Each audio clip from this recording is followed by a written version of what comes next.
На погрузке обычно мужчины, а женщины вот на подхвате подшкребать там, что-то как. Ну, есть тоже, грузят тоже и на большие. Вот у нас и на JCB работает прям тоже.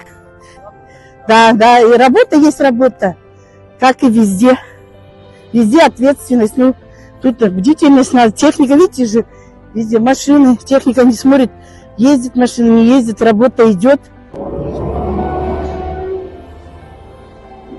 Нравится ли вам ваша работа? Вообще, насколько она тяжелая или не тяжелая? Ну, нравится, не нравится.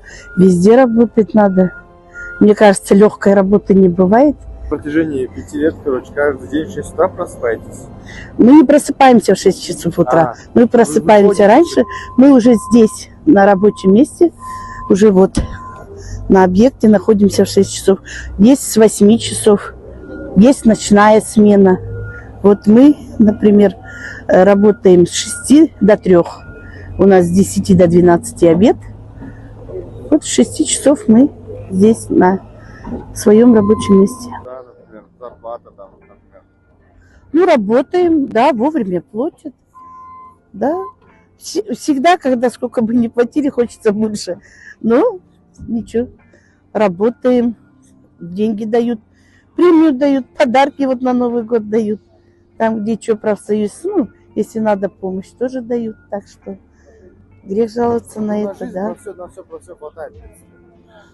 Ну, Хватает, ладно. Не хватает. смотря на что, да, конечно.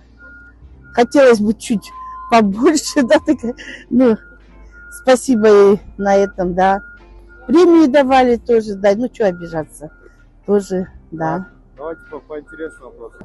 У нас развозка есть, нас забрали, нас привезли, как бы, и потом, сейчас зимой, да, вот немножко, так, видите же, тяжеловато, а летом-то, а так условия, ну что, коптерка есть теплая, зимой обед дают, ну, мы не возим с собой, вот, а летом там уже полегче летом, сами знаете, что уже и работы поменьше, тоже вот мусор подметаем.